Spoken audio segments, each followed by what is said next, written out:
प्रिय मित्रों, शिव जी को शंख से जल नहीं चढ़ाया जाता है।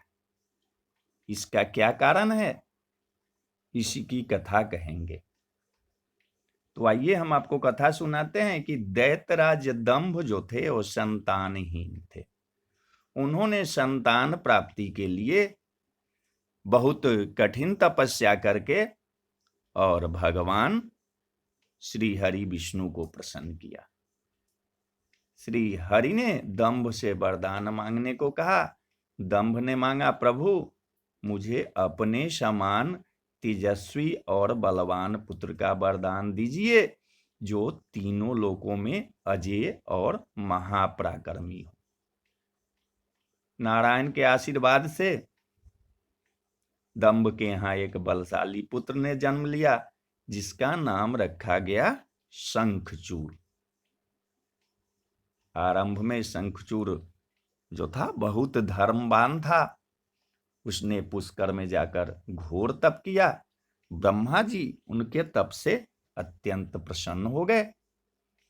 ब्रह्मा जी जब तप से प्रसन्न हो गए तो उन्होंने शंखचूड़ को वरदान मांगने के लिए कहा। शंखचूड़ ने ब्रह्मदेव से वर मांगा कि वह देवताओं के लिए अजेय हो जाए।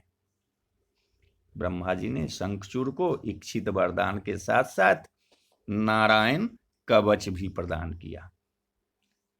शंखचूड़ का विवाह धर्मध्वज की परम तेजस्वी और साध्वी कन्या तुलसी से हुआ। शंखचूड़ का जन्म श्री हरि के आशीर्वाद से हुआ था। ब्रह्मा ने उसने वरदान लिया था, यह सोचकर शंखचूड़ में अभिमान हो गया। ब्रह्मा और विष्णु के वरदान के मद में चूर दैत्यराज शंखचूड़ ने तीनों लोकों पर अधिकार कर लिया। उसके अत्याचारों से त्रस्त होकर सारे देवगण भगवान विष्णु की शरण में गए। श्री हरि ने कहा कि मैंने स्वयं दंभ को अपने समान परम बलशाली पुत्र का वरदान दिया है, इसलिए शंखचूड़ के अत्याचारों से मुक्ति आपको देवों के देव महादेव ही दिला सकते हैं। देवताओं ने महादेव को जाकर अपना कष्ट सुनाया। महादेव देवताओं के दुख दूर करने को तैयार हो गए। महादेव और शंखचूड़ के बीच घोर युद्ध आरंभ हुआ। शंखचूड़ के पास तो नारायण कवच था और इसके साथ साथ उसकी पत्नी वृंदा, जिनका नाम तुलसी भी है, पतिव्रत धर्म के प्रभाव से शंखचूड़ को एक अभेद्य कवच से युक्त कर दिया था। इस कारण महादेव उसका वध नहीं कर पा रहे थे। देवताओं ने श्री हरि से शंखचूड़ के वध की राह निकालने की प्रार्थना की। कोई रास्ता निकालिए श्री हरि, जो शंखचूड़ का वध हो जाए। शंखचूड़ बड़ा दानी भी था, वह प्रतिदिन दान किया करता था। श्री विष्णु ब्राह्मण रूप बनाकर और शंखचूड़ के पास गए और नारायण कवच जो था वो दान में ले लिए। उसके बाद श्री हरि ने शंखचूड़ का रूप धारण किया और तुलसी के पास गए। अनेक वर्ष के बाद पति को लौटा देख तुलसी प्रसन्न हुई और पत्नी समान आचरण किया। तुलसी का पतिव्रत खंडित हो गया।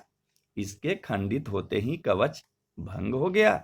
महादेव ने त्रिशूल से शंखचूड़ का वध कर दिया। कहते हैं कि त्रिशूल के प्रहार से नारायण के समान बलशाली शंखचूड़ की हड्डियां चूर हो गई तो उससे शंख बना।